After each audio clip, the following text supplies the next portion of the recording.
기본적으로 이번 정무위원회에서는 그러니까 원안에서 적용 대상에서는 사립학교 교원, 교직원하고 언론인 전체로 그 적용 대상을 확대 적용하기로 했는데 이 점은 갑자기 결정하는 게 아니고 작년 5월달 그 법안 소위에서 이미 그 적용 대상을 확대하기로 합의해서 발표를 한 바 있습니다. 그러니까 8개월 전에 이미 충분히 검토해서 합의했던 사안이기 때문에 막판에 갑자기 했다라고 하는 거는 사실이 아니고요. 그리고 뭐 민간인으로 확대했다라고 하는 것도 전혀 사실이 아닙니다. 원래 원안 자체가 공무원 외에 민간인을 포함하고 있었기 때문에 원래 민간인이 포함되지 않았는데 갑자기 민간인을 넣었다라고 하는 것도 사실이 아니라고 말씀드릴 수 있고요.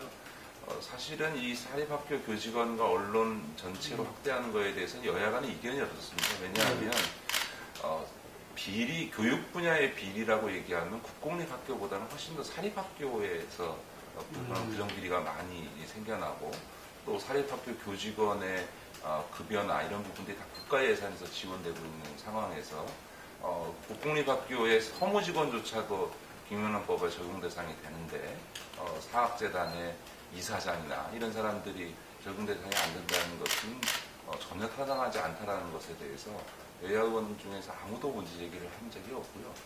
또 그 언론의 경우에도 이미 원안 자체에 KBS나 EBS 등 언론기관이 일부 포함되어 있었습니다.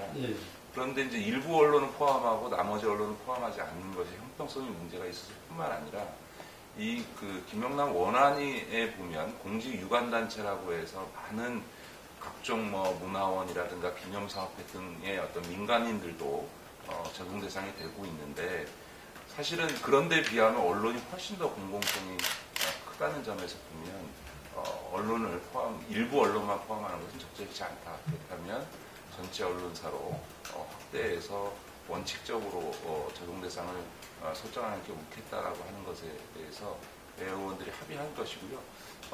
저는 사실은 이미 작년 5월 달에 그걸 합의했다고 발표했음에도 불구하고 가만히 있다가 막상 이제 정무위에서 처리하고 나니까 이제 와서 그 언론에서 문제 제기하는 것에 대해서는 조금 씁쓸합니다. 그러니까 어떻게 보면 언론이 처리되지 않을 것으로 기대하고 있다가 본인들이 포함이 됐기 때문에 보여주는 직역적 저항이 아닌가 이런 생각을 저는 가지고 있습니다.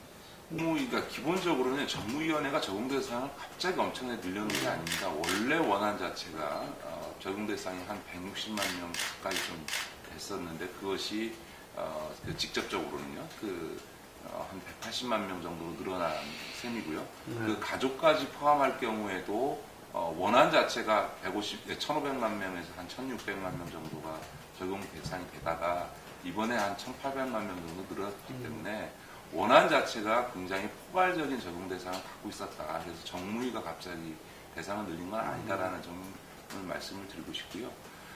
검찰공화국이 되는 거냐라고 얘기하면 사실은 뭐 언론이나 사립학교뿐만 아니라 나머지 대상자들도 다 똑같은 이야기가 성립이 되겠죠. 그러나 이 법이 규율하고 있는 것은 부정청탁과 금품수수와 관련된 문제이거든요. 그래서 그 부분과 관련해서 보면 사실 지난 2004년도에 선거법 개정을 통해서 45년 건국 이후에 60년간 우리 사회에서 지속돼 왔던 어떤 소위 선거 문화에 큰 변화를 가져오지 않았습니까? 그런데 후보자가 일체의 어떤 그 금품 향응을 제공하지 못하도록 하고 경조사비도 줄 수 없도록 하고 또 주례도 금지하지 않았습니다. 그래서 지금 현행 선거법은 설렁탕 한 그릇만 먹어도 후보자뿐만 아니라 국민 누구나가 다 제재받도록 되어 있지요.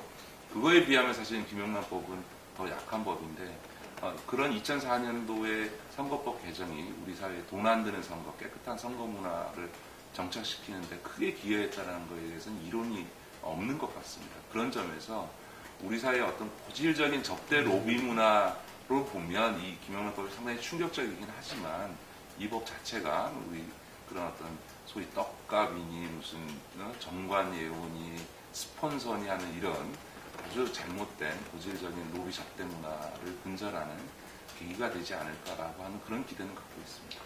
저는 김영남 전 위원장의 그 말씀을 도저히 이해할 수가 없습니다. 왜냐하면 본인이 제출한 원안 자체에 것도 아까도 말씀드렸던 것처럼 직접적인 공직자의 범위가 민간인을 포함해서 한 150만이 넘었고 가족까지 포함할 경우에는 본인이 내는 법안으로 하면 사실 2천만 명이 더 넘거든요. 그런데 지금 정무위가 통과시킨 법안이 너무 대상을 확대했다라는 말은 본인이 낸 법안을 스스로 모르거나 아니면 부정하고 있는 거라고 저는 생각하고요. 저는 기본적으로 이 법에 오히려 큰 문제점으로 지적된 것은 그런 적용 대상이 아니라 부정청탁을 너무나 과도하게 포괄적으로 규정을 해서 국민의 청원권이나 어떤 표현의 자유를 제약할 수 있었던 것이 오히려 김영란 씨가 제출했던 그 원안의 내용입니다. 다시 말해 예를 들어서 저축은행 후순위 자체를 매입한 사람이라든가 동양증권에 CP 매입한 분들이 과거 이제 저축은행 사태나 동양증권 사태로 인해서 금감원에 와서 크게 이제 그 피해에 대해서 보상이나 대책을 마련해달라고 하지 않았습니까? 근데 이게 현행법으로는 안 되는 일이거든요. 그런데 이 법으로 안 되는 일을 해달라고 요구하는 행위 자체를 포괄적으로 부정청탁이라고 규정을 함으로써 이분들에게 그런 행위를 할 경우에 문제가 생겨나는 게 생기죠. 그래서 이제 법안 소위 과정에서는 아니 국민들이 무슨 그 변호사나 법학 박사도 아닌데 법으로 되는 일인지 안 되는 일인지를 다 일일이 공부해서 민원을 제기해야 된다는 것도 말이 안 되는 거고 국민은 무슨 이야기든지 자유롭게 마음대로 할 수 있어야 되는 거 아니냐라고 하는 점에 크게 문제가 됐고 특히 외국의 경우에도 이런 입법에 대한 검토가 있었지만 이런 입법을 하지 않았던 이유가 국민의 표현의 자유를 제약한다는 이유 때문이었거든요. 그래서 오히려 김영란 원안이 가졌던 부정청탁 관련된 법안은 굉장히 많은 문제점을 갖고 있었습니다. 그래서 이제 정무위원회에서는 그런 이제 포괄적인 부정청탁 개념을 15가지 유형으로 구체화하고 더구나 국민의 권리가 침해되지 않도록 7가지 예외 조항을 다 둠으로써 이 부정청탁 금지 조항이 국민의 표현의 자유나 청원권 등 국민의 권리를 제약하지 않도록 최대한 입법적으로 보완을 했습니다. 오히려 저는 김영란 원안이 오히려 그런 점에서는 훨씬 더 많은 문제점을 가지고 있었다고 생각합니다. 저는 뭐 이상민 위원장이 개인적인 어떤 견해를 밝히는 거야 뭐 있을 수 있다고 생각합니다. 실제로 법사위가 정무위가 통과시킨 법안의 본질적 내용을 수정한 경우에는 그건 명백히 국회법을 위반한 월권행위다. 이 적용 대상의 범위와 관련된 부분을 손대는 것은 본질적인 내용에 해당되는 겁니다. 예를 들면 위헌 소지가 있을 수 있다면 그럴 수 있겠습니다만 이번 그 적용 대상 사립학교 교직원이나 언론인을 포함하는 문제와 관련해서는 정직 중앙지방법원장이었던 이성보 국민권익위원장이나 저희 정무위에서 했던 공청회에 참석한 법무부라든가 변협이라든가 이런 모든 법률가들이 그거는 입법정책적 판단이지 위헌 소지는 없다라고 했거든요. 그러니까 그런 위헌 소지가 없는 문제에 대해서 법사위에서 만약 대상을 축소시킨다든지 내용을 수정한다면 그거는 저는 있을 수 없는 일이라고 생각합니다. 그것이 아무리 야당 같은 당 소속 의원들에 의해서 이루어지더라도 그것은 용납할 수 없고요. 그리고 대개 제가 알기로는 그 법사위에 법안 소위 위원을 구성하고 있는 야당 의원들, 저희 새정치민주연합 의원들은 대개 정무위원회에서 통과시킨 법안을 존중하겠다는 입장을 가지고 있기 때문에 저는 법사위에서도 정무위에서 통과시킨 안이 무난히 그 논란은 좀 있을 수 있겠습니다만 통과되지 않을까 그렇게 기대를 하고 있습니다. 그러니까 정당의 공식 후보 선출에 국민들이 참여하는 제도는 여러 가지가 있습니다. 예를 들면 국민 참여 경선이라고 해서 그 신청한 어떤 국민들에게 그 공식 후보를 선출할 권리를 주어서 하는 제도도 있는데요. 또 국민 경선 방식도 있는데 이제 이번에 이야기되고 있는 오픈 프라이머리라고 하는 거는 이전에 실시했던 예를 들면 노무현 대통령을 선출할 때 했던 국민 참여 경선과는 조금 형태가 다릅니다. 지금까지 이제 국민 참여 경선의 형태라고 하는 것은 각 후보들이나 당이 어쨌든 국민들 중에서 이 그 공식 후보 선출에 참여하실 분들을 모아서 그것에 참여하겠다고 의사를 밝힌 국민들에 한해서 선거권을 당원과 똑같이 주어서 투표권을 행사하게 하는 거거든요. 그러다 보니까 그 뒤에 논란이 끊임없었던 건 뭐냐면 당원뿐만 아니라 그렇게 국민 참여 경선으로 참여하는 국민들조차도 동원되어졌다라고 하는 이런 동원 시비 논란이 끊임없이 있었던 거죠. 그런데 이제 오픈 프라이머리라고 하는 거는 그렇게 국민들로부터 경선 참여를 신청받는 게 아니고 대한민국 국민 유권자라면 누구나 다 참여할 수 있도록 하는 것이고요. 그래서 그거를 제도의 운영 자체를 아예 선관위가 맡아서 쉽게 얘기하면 우리가 총선이나 대통령 선거 하듯이 그런 선거를 한 번 더 하는 겁니다. 그런 점에서 국민 누구나 참석할 수 있기 때문에 동원 가능성이 없는 거죠. 다만 이 오픈 프라이머리 문제의 가장 큰 문제점이 지적되는 것은 현역 의원의 기득권이 강화된다라고 하는 점입니다. 그러니까 이거는 오픈 프라이머리나 상향식 공천이라고 하는 것이 갖고 있는 가장 본질적인 문제인데요. 예를 들면 미국이라든가 일본 이런 곳의 어떤 현역 의원 재선율이 한 95% 정도 되거든요. 왜냐하면 당연히 현역 의원들이 지역에 있어서의 인지도라든가 또 조직 기반이 있으니까 신인에 비해서 월등하게 유리한 조건에 있게 되고요. 그러다 보니까 이런 상향식 공천을 하다 보면 현역 의원들이 계속 재선되는 양상들이 벌어지는 거죠. 그렇게 되면 결국은 정치 신인의 정치권 진입은 어려워지고 그 장벽이 높아지면서 기존 정치인들의 기득권이 강화되는 이런 문제를 오픈 프라이머리 제도가 낳을 수 있습니다. 그렇기 때문에 오픈 프라이머리 제도를 도입한다 하더라도 그런 어떤 현역 기득권을 강화하는 문제에 대해서는 다른 보완 장치를 저희가 만들어야 된다고 저는 생각합니다. 그 중에 하나가 전략공천 문제가 많이 논란이 됩니다만 전략공천을 유지할 필요가 있는 거죠. 다만 그 전략공천을 당대표가 자기 계파 챙기기 혹은 최고위원회에서 계파들끼리 나눠먹게 하는 것을 방지하기 하는 게 제일 중요하고요. 그래서 이제 저희 당 정치혁신 실천위원회에서는 전략공천위원회라는 것을 따로 두어서 당대표의 전략공천 권한을 견제하고 절차적으로 좀 투명하게 하자라고 하는 이런 제도개혁 방안을 내놨고 이번에 아마 전당대회에서 채택이 될 것 같습니다. 그런 방향으로 개혁할 필요가 하나 있고요. 또 하나는 이 상향식 공천이라는 것은 결국은 지역구 선거에서 이루어지는 거거든요. 그런 점에서 보면 소위 비례대표제를 좀 더 확대함으로써 각종 직능, 세대, 계층별 대표성을 오히려 강화시켜주는 방향으로 가게 되면 이 오픈 프라이머리 제도의 어떤 문제점도 일부 보완을 할 수 있다고 생각합니다. 한 가지만 더 말씀드리면 이 비례대표 문제와 관련해서 우리가 이제 복지국가 얘기를 합니다만 사실은 복지국가는 정치 시스템하고 굉장히 밀접히 연관되어 있습니다. 가장 발전한 복지국가라고 하는 스웨덴은 국회의원 전체가 다 비례대표입니다. 그 다음 모델로 이야기하는 독일 같은 경우에는 비례대표가 반입니다. 복지에 있어서는 가장 후진국이라고 얘기하는 미국이나 영국 이런 데들이 사실은 비례대표가 한 명도 없습니다. 다시 말해서 비례대표가 많으면 많을수록 복지국가로 나가는 정치 시스템이 된다는 것이죠. 그건 이미 세계적으로 입증이 되어 있습니다. 왜냐하면 지역구 숫자가 많으면 많을수록 지역구 의원은 지역구에 얽매이고 또 그 지역구 안에서는 계층적으로 다양한 계층들이 존재하기 때문에 자기 소신에 따른 의정활동을 하기가 굉장히 어려운 거지요. 그러다 보니까 소위 그 중도 수렴 현상이 발생하게 되고 그러다 보니까 이제 소위 여야 간에 소위 경쟁하는 정당 간의 차별성이 떨어지게 되는 이런 현상이 발생하게 됩니다. 그런 점에서 보면 이번 이제 그 헌재에서 그 인구 등가성 관련된 판결이 있어서 어차피 지금 선거구도 재획정해야 되고 그에 따라 선거제도 개혁을 해야 됩니다. 그런 점에서 보면 우리가 비례대표를 더 충분히 확대함으로써 오픈 프라이머리 제도를 도입하는 것과 함께 이 어떤 정치적 균형을 맞출 필요가 있다고 저는 생각합니다. 그 점과 관련해서 하나 더 말씀드리면 공직 후보자에 대한 자격 검증을 훨씬 더 강화해야 됩니다. 그래서 이제 이번에 저희 당 그 혁신 그걸 하는 것 같아요. 그건 잘 모르겠습니다. 그러니까 저희 그 당의 정치혁신 실천위에서 만든 공천개혁의 또 한 가지 방안이 공직 후보 검증위원회라고 하는 것을 두고 그 50% 이상을 외부 인사로 해서 여기는 다른 건 안 하고요.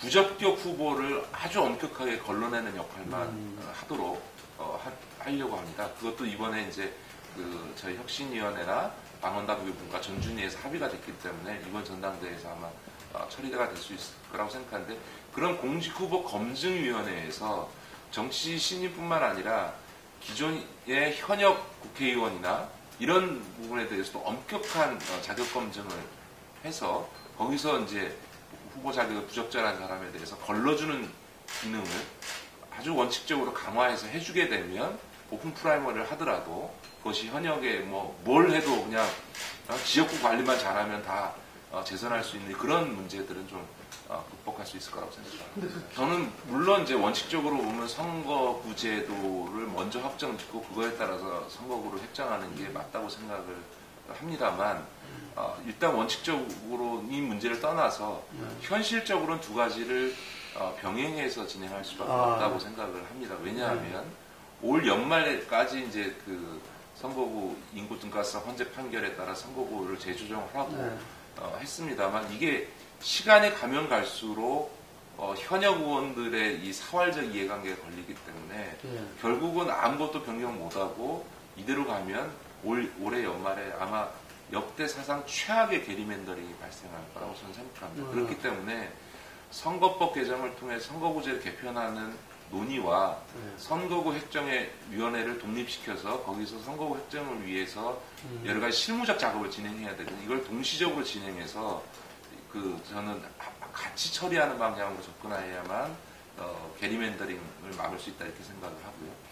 선거구제와 관련해서 보면 저는 중대선거구는 맞지 않다고 생각합니다. 사실은 전 세계에서 중대선거구제를 하고 있는 나라는 별로 없습니다. 특히 선진국일수록 다 소선거구제 제도를 취하고 있고 또 중선거구제와 대선거구제는 완전히 다른 선거구제인데 이거를 마치 비슷한 유형인 것처럼 중대선거구제 이렇게 묶어서 얘기를 하거든요. 사실은 대선거구제는 그 권역별 비례대표제하고 똑같은 선거제도입니다. 그렇기 때문에 대선거구제는 오히려 권역별 비례대표제 차원으로 논의를 해야 되는 문제이고요. 중선거구제만 놓고 보면 우리가 이제 과거 군사독재 시절에 중선거구제 아니었습니까? 그 중선거구제의 가장 큰 문제가 뭐냐면 거대 두 개 정당이 나눠먹게 하는 구조로 된 거죠. 그래서 일본도 원래 중선거구제를 하다가 소선거구제로 바꿨거든요. 그래서 모든 나라가 다 소선거구제를 유지하고 있는 거죠. 더군다나 지금 중대선거구를 얘기하면서 농촌 지역은 소선거구로 하고 도시 지역은 대선거구, 중선거구제로 한다라고 하는 것은 헌재 결정하고도 무관한 이야기죠. 사실은 지금 농촌 지역의 경우에 지금 인구 하한선 미만의 어떤 그 지역들이 너무 많아서 생겨나는 문제이기 때문에 농촌 지역의 소선거구제를 유지하는 한 소위 이른바 얘기되는 지역 대표성의 문제는 전혀 해결될 길이 없기 때문에 저는 소위 중대선거구제를 추진할 어떤 명분도 없다 이렇게 생각을 합니다. 다만 이 소선거구제가 갖고 있는 그 다수 독식하는 승자 독식 구조의 문제를 보완하는 방법은 저는 결국은 정당 투표를 통해서 비례대표를 확대해 줌으로써 국민들의 정당에 대한 지지도가 의석에 제대로 반영될 수 있는 방식으로 가야 된다고 생각합니다. 다만 많은 분들이 지적하는 독일식 그 정당명 비례대표제는 저는 우리 한국 사회에서 적용하기는 좀 어렵다. 왜냐하면 그거는 굉장히 복잡한 의석 보정 방식을 취해야 되고요.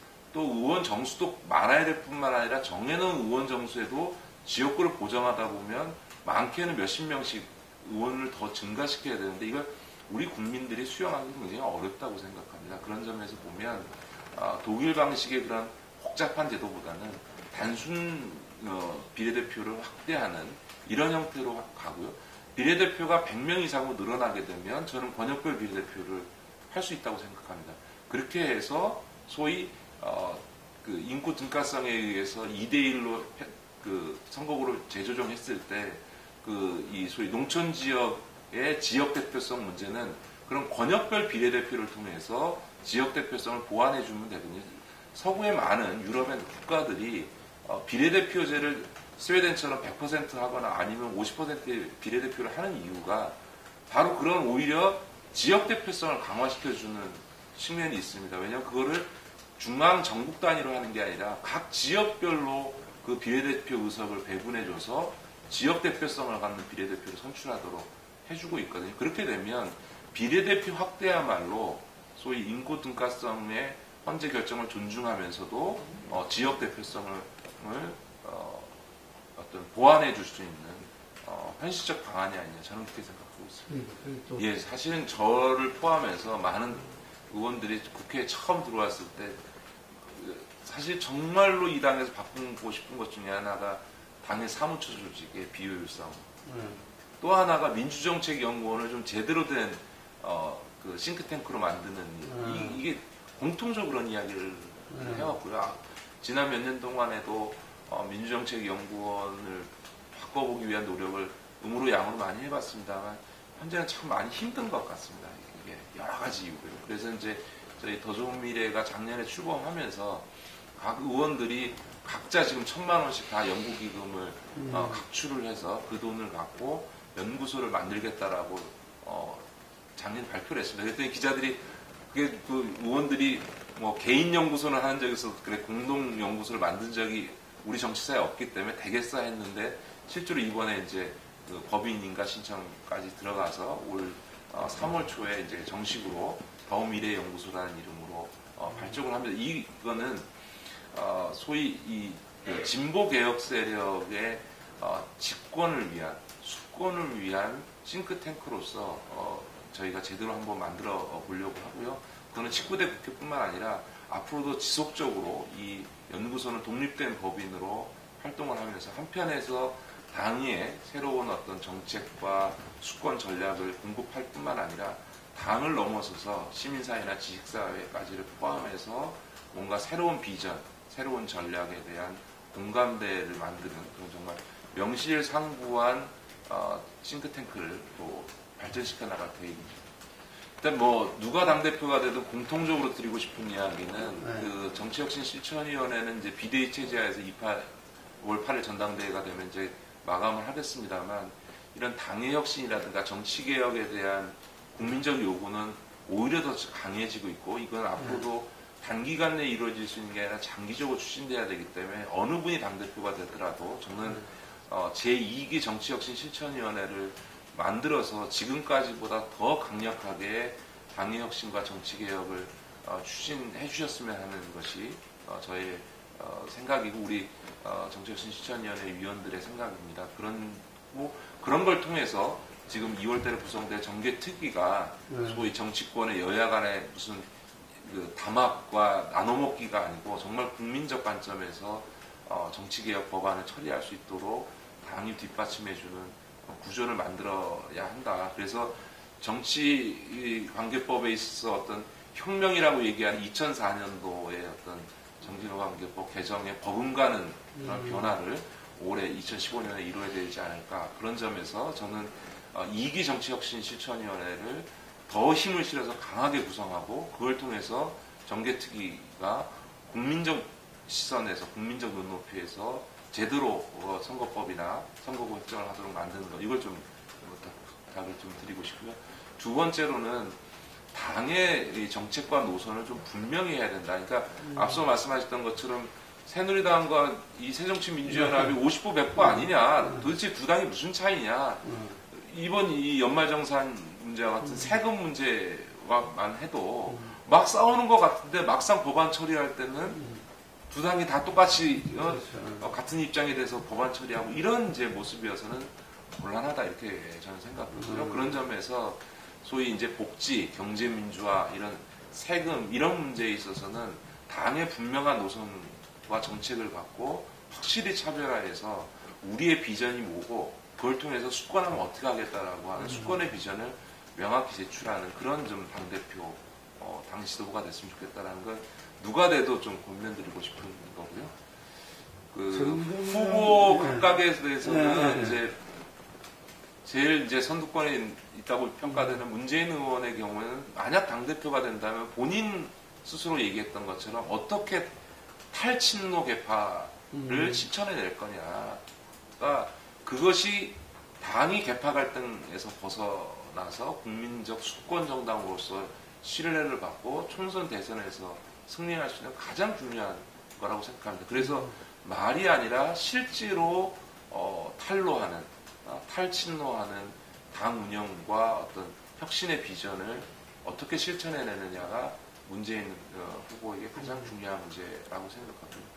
박지원 후보는 통합 당대표라고 얘기하시면서 지금 너무나 많은 소위 이 분열적, 갈등적, 개파적 선거운동을 해왔기 때문에 그것이 줄 수 있는 어떤 부정적효과가 너무 크다고 생각합니다. 그리고 무엇보다 능력이나 경륜은 추중하시지만 과연 새로운 시대의 지도자로서의 어떤 적합하냐라고 하는 이제 의문이 계속 제기돼 왔기 때문에 그거에 대해서 실천적 답을 하지 못한다면 저는 이제 상당히 어렵지 않겠나 이런 거고요.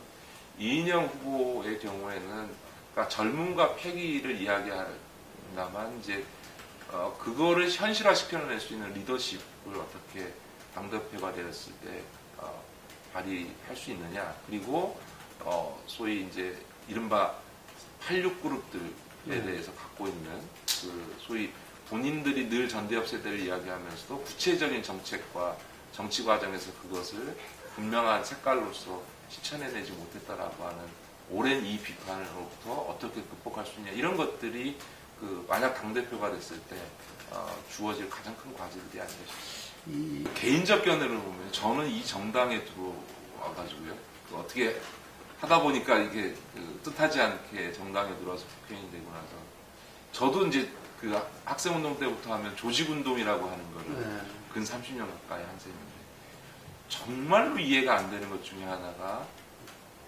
탈당을 하고 탈당한 사람을 나중에 또 복당시키고 하는 그래서 저는 있을 수 없는 일이라고 저는 생각합니다. 물론 예를 들면 저 같은 경우에 민주통합당을 통해서 통합하면서 시민사회 세력과 함께 이 당에 들어왔습니다. 그런데 이 새정치민주연합이 제 기준에서 보더라도 제대로 잘하고 있느냐? 그렇지 않습니다. 그러나 저에게 놓여지는 과제는 두 가지입니다. 이 당이 제대로 된 정당으로 되도록 바꿔놓든지 아니면 제가 정치를 그만두든지. 왜냐하면 제가 선택한 것에 대해서 자기 책임이라는 게 있다고 생각합니다. 잘못돼서 선택을 한 그 선택조차도 자기 책임입니다. 거라고 생각합니다. 그게 저는 책임지는 공인, 책임지는 정치인의 자세라고 생각합니다.